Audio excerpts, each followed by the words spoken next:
నారాయణపేట జిల్లా మరికల్ మండలం తీలేర్ గ్రామస్తులు ఈసారి ఓటింగ్ కి దూరంగా ఉన్నారు. గ్రామంలో నిన్న మట్టి దిబ్బ కూలి 10 మంది ఉపాధి హామీ కూలీలు చనిపోయారు.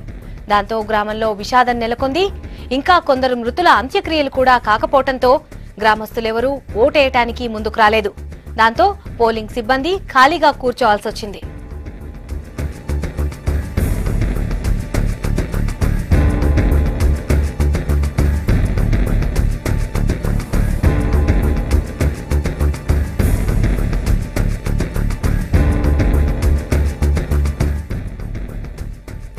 రాష్ట్రంలో లోక్సభ ఎన్నికలు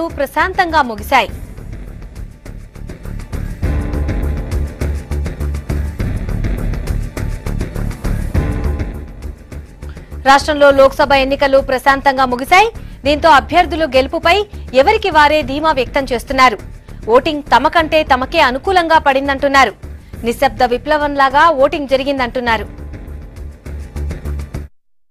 ఈ పార్లమెంట్లో మాకేం కనబడుతుందంటే ఒక నిశ్శబ్ద విప్లవం జరుగుతున్న దానికి మేము సాక్షులుగా ఉన్నట్టుగా అనిపిస్తుంది.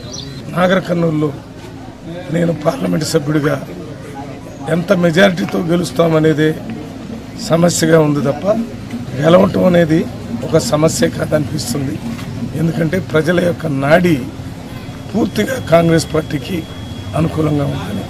తప్పకుండా నరేంద్ర మోడీ గారి యొక్క నేతృత్వంలో మళ్ళీ ఈ భారతదేశంలో మరి బీజేపీ పార్టీ ఎన్డీఏ ప్రభుత్వం అధికారంలోకి వస్తున్నటువంటి పూర్తి విశ్వాసం ఉంది. ఖచ్చితంగా 6 నుంచి 8 స్థానాలు మరి పార్లమెంటు స్థానాలు గెలుచుకుంటాం. దాంట్లో మహబూబ్ నగర్, నాగర్ కర్నూలు పార్లమెంటు స్థానాలు కూడా ఉన్నాయి.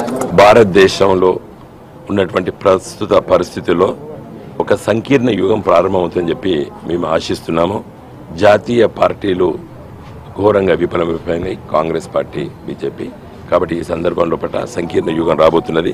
నాలాంటి తెలంగాణ ఉద్యమకారుడు పార్లమెంట్లో ఉంటేనే తెలంగాణ అభివృద్ధి జరుగుతుంది అనేటువంటి భావన నా జిల్లా ప్రజలకు రావడం, తెలంగాణ ప్రజలకు రావడం సంతోషం. ప్రశ్నించేవాడు లేకపోతే ప్రభుత్వంలో అరాచకత్వం, ప్రజాస్వామ్యం కూని అవుతుందని ప్రజలు భావిస్తారు. కాబట్టి ఈ ఎన్నికల్లో కాంగ్రెస్ గెలుస్తుంది. ఇది ప్రజల విజయం, కార్యకర్తల విజయం, ప్రతిపక్షాల విజయం, అభ్యర్థుల కంటే ఇది తెలంగాణ ప్రజల విజయంగా భావిస్తా ఉన్నాను.